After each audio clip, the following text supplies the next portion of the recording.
Hello students, welcome back to my channel.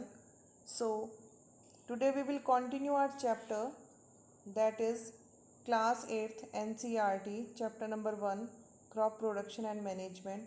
तो हमने इससे पहले के इसके पार्ट्स पहले के वीडियो में कर लिए हैं. अगर आपने नहीं देखे हैं तो मैं उनका लिंक जो है वो डिस्क्रिप्शन बॉक्स में डाल दूँगी.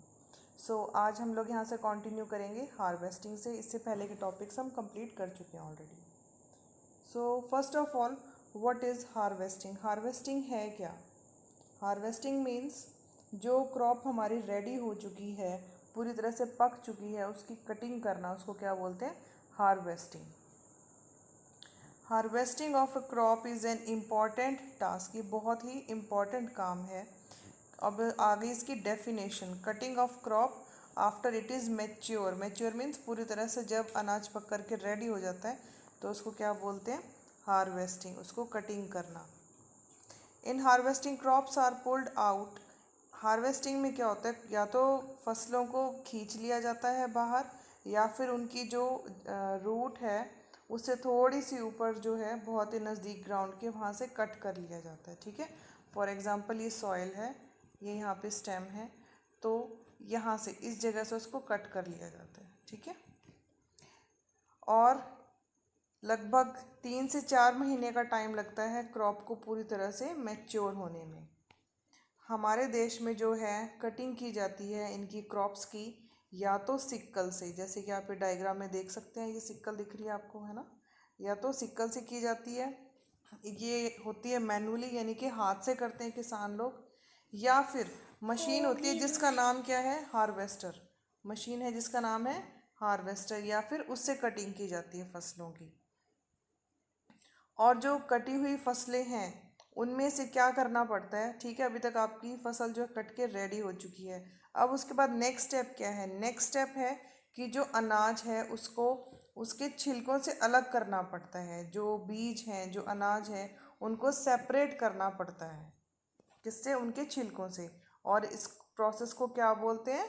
थ्रेशिंग. इस प्रोसेस को क्या बोलते हैं हम? थ्रेशिंग. तो थ्रेशिंग बेसिकली क्या है? अनाज को उसके छिलकों से अलग करना. चाफ. चाफ मीन्स छिलके. ठीक है.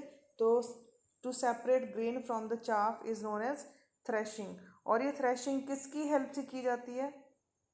थ्रेशिंग की जाती है, ये आपको मशीन दिख रही है कंबाइन, ये जो मशीन दिख रही है आपको कंबाइन, इसकी हेल्प से दोनों काम हो जाते हैं. कौन से काम हो जाते हैं?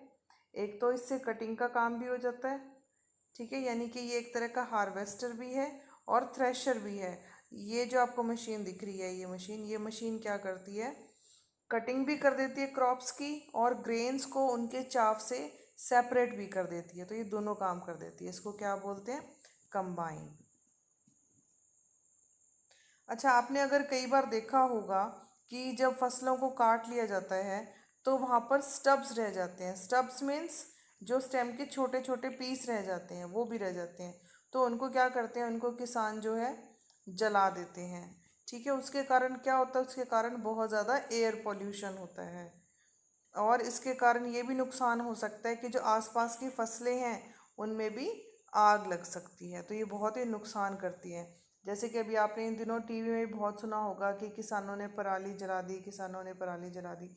तो वो चीज़ क्या है? पराली वो यही है कि किसान क्या करते हैं, जो बाद में लेफ़्ट ओवर चीज़ें होती हैं, जो फसलों की मतलब जो किसी भी काम के नहीं है पार्ट्स, प्लांट के जो सूखे हुए पार्ट्स होते हैं, तो उनको किसान क्या करते हैं? उनको जला देते हैं, जिसके कारण बहुत ही एयर पोल्यूशन भी होता है. और कई बार ऐसा भी होता है कि जो वो आग लगाते हैं खेत में, वो आसपास की क्रॉप्स को भी डैमेज करती है. और ये तो हो गया जो ज़्यादा लार्ज स्केल पे काम होता है. अब हम बात करेंगे जिन किसानों के पास बहुत थोड़ी सी ज़मीन है, वो क्या करते हैं? ऑब्वियसली जिनके पास थोड़ी सी ज़मीन है तो वो मशीनरी तो यूज़ करेंगे नहीं. वो क्या करते हैं? ग्रेन्स को अलग करते हैं उनके छिलकों से, विनोइंग मेथड से. विनोइंग मेथड आपने पढ़ा है ना पिछली क्लासेस में भी, 6th क्लास में भी, विनोइंग मेथड से. तो ये मशीन यूज़ होती है किस लिए? विनोइंग के लिए. ठीक है. विनोइंग में आपको पता ही है कि क्या होता है उसमें से. एक तरफ से, अगर आपने पिछली क्लासेस में पढ़ा था कि एक तरफ से जो है, जैसे मान लीजिए ये हमारा हो गया बिन, हो गया कोई, तो इसमें से जो हम क्या करेंगे, ग्रेन्स को ऐसे नीचे डालेंगे यहाँ से, और एक तरफ से जो है हवा आती रहेगी। तो जब तेज़ हवा आएगी तो एक तरफ जो है, जो हमारी नीट एंड क्लीन ग्रेन्स हैं, यहाँ पर उनकी हीप बन जाएगी, यानी कि उनकी ढेरी बन जाएगी। और दूर क्या हो जाएगा, हवा से उड़ के सारे छिलके यहाँ पर दूर चले जाएंगे। तो इस तरह से ग्रेन्स अलग हो जाएंगी और उनके छिलके अलग हो जाएंगी। ठीक है, तो ये इसकी हेल्प से भी होता है, किसकी हेल्प से, विनोइंग मशीन की हेल्प से। अब हम बात करते हैं हार्वेस्ट फेस्टिवल्स, यानी कि जब फसल काटी जाती है तो वो किसानों के लिए बहुत ही खुशी का मौका होता है। तो उस वक्त वो कैसे अपनी खुशियाँ मनाते हैं उसके बारे में है। अब आपको ये पता है कि 3-4 महीने की बहुत ज़्यादा कड़ी मेहनत करनी पड़ती है किसानों को। तो उसके बाद जब दिन आता है फसलों की कटाई का, तो वो बहुत ज़्यादा खुश होते हैं जब उनको उनके खेतों में गोल्डन फील्ड्स दिखाई देती हैं, यानी कि उनको उनके खेत कैसे दिखाई देते हैं, गोल्डन गोल्डन कलर के दिखाई देते हैं ना। तो उनको वो दिखाई देते हैं तो वो उससे बहुत खुश होते हैं। गोल्डन कलर के क्यों दिखाई देते हैं, क्योंकि जो गेहूं की फसल जब रेडी हो जाती है तो वो सनलाइट में गोल्डन कलर की रिफ्लेक्ट होती है। तो जब वो अपनी फसलों को देखते हैं जिसमें खूब सारी ग्रेन्स लगी होती हैं, तो वो बहुत ज़्यादा खुश होते हैं। और वो क्या करते हैं, the efforts of the past season have borne fruit. अब उनको लगता है कि जो उन्होंने इतने टाइम तक मेहनत की है उसका फल उनको अब मिलने ही वाला है, और अब उनका रिलैक्स करने का टाइम है। तो अब वो बहुत ज़्यादा इसमें खुशियाँ सेलिब्रेट करते हैं। मैन और वुमेन सभी सेलिब्रेट करते हैं इसको, बहुत ही एंथुजियाज़म यानी कि फुल एनर्जी से सेलिब्रेट करते हैं। तो और इन फेस्टिवल्स को किस किस नाम से जाना जाता है, पोंगल, बैसाखी, होली, दिवाली, निबान्या, बिहू। तो ये सब क्या है, सेलिब्रेशन के फेस्टिवल हैं, स्पेशल फेस्टिवल्स हैं ये सब। अच्छा, अब हम आगे बात करेंगे स्टोरेज की, क्योंकि हमने फसल काट भी ली, ठीक है, ग्रेन्स को अलग कर दिया उनके छिलकों से। अब उनका बहुत ही इम्पोर्टेंट जो है पार्ट क्या है, उनको स्टोर करके रखना, उनको संभाल के रखना। ठीक है, स्टोरेज किससे करनी है हमें, कि उनके अंदर मॉइस्चर ना आए, ठीक है, उनके अंदर इंसेक्ट ना आ जाए, रैट्स ना आ जाए, माइक्रो ऑर्गेनिजम्स ना आ जाए। तो उन सब से हमें इनको बचा करके रखना पड़ता है बहुत लंबे समय के लिए भी। ठीक है, तो जब हमने फसल काट ली उसके बाद भी हमें उसको अच्छी तरह से स्टोर करके रखना है, उसमें मॉइस्चर ना आए, इंसेक्ट्स ना आ जाए, रैट्स ना आ जाए, और माइक्रो ऑर्गेनिजम्स ना आ जाए। स्पेशली जो हार्वेस्टेड ग्रेन्स हैं उसमें ज़्यादा मॉइस्चर आता है। और अगर क्या है कि हम फ्रेश जो हमने अभी कटिंग की है हमारी फसलें, अगर हम उनको स्टोर करेंगे ना, उनको बिना ड्राई करें, तो वो बहुत जल्दी ख़राब हो जाती हैं, स्पॉइल हो जाती हैं, और उनमें ऑर्गेनिजम्स अटैक कर सकते हैं, जिससे कि वो अनफिट हो जाएंगे यूज़ के लिए, फिर वो यूज़ नहीं हो सकते, ना ही वो आगे दोबारा से जर्मिनेशन में यूज़ होंगे। तो इसलिए उनको स्टोर करने से पहले उनको अच्छी तरह से हमें सन में ड्राई करना बहुत ज़्यादा ज़रूरी है। उनको प्रॉपरली ड्राई करना पड़ता है ग्रेन्स को, जब हार्वेस्ट हो जाते हैं उसके बाद उनको पहले ड्राई करना पड़ता है। किस लिए, ताकि उसमें से सारा मॉइस्चर निकल जाए, और जब मॉइस्चर निकल जाएगा तो क्या होगा, हम हमारी फसल को बचा सकेंगे इंसेक्ट से, पेस्ट से, बैक्टीरिया एंड फंजाई से।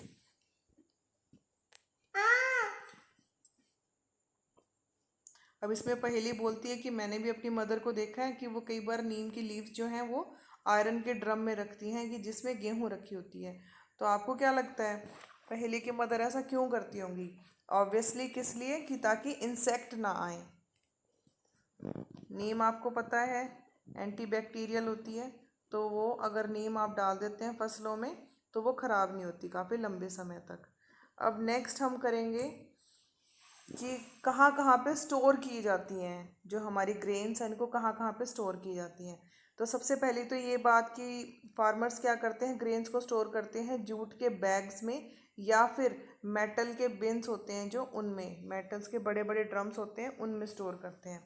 और वो कहाँ कहाँ करते हैं, सिलोज में या ग्रैनरीज में। ये देखो आप डायग्राम, ठीक है, ये फर्स्ट वन डायग्राम किसका है, सिलोज का। ठीक है, तो यहाँ पर भी हमारी ग्रेन स्टोर की जाती हैं, ये दिख रही हैं आपको सिलोज बड़ी बड़ी। ठीक है, तो ये सब क्या है, ये सीमेंटेड ड्रम्स टाइप समझ सकते हैं आप इनको, कि ये बहुत बड़े बड़े ड्रम्स हैं। ठीक है, तो इनमें क्या है, ग्रेन्स को स्टोर किया जाता है। और दूसरा कहाँ पे स्टोर किया जाता है ये आप देख सकते हो, ये हमारी ग्रेनरीज हैं जहाँ पर गनी बैग्स, ये आप देख सकते हो, ये जो जूट वाले बैग्स होते हैं ना, जूट वाले बैग्स, इनको गनी बैग्स बोलते हैं। तो इनके अंदर अच्छी तरह से स्टोर करके, इनको पैक करके अच्छी तरह से इन ग्रेनरीज में, यानी कि यहाँ पर इस ये जो जगह इसको बोलते हैं ग्रेनरी, यहाँ पे इनको स्टोर किया जाता है। किन से बचाने के लिए? पेस्ट से बचाने के लिए, जैसे कि रैट्स या इंसेक्ट, ताकि इनको ना खा सके इसलिए। ड्राइड नीम लीव्स जो है वो भी यूज़ की जाती हैं घरों में। For storing large quantities of grains in big godowns, और जो बड़े बड़े गोडाउंस हैं तो वहाँ पर कैसे बचाते हैं? वहाँ पर जो है स्पेशली जो है केमिकल ट्रीटमेंट करना पड़ता है। किस लिए? इनको बचाने के लिए, माइक्रो ऑर्गेनिज्म से और पेस्ट से।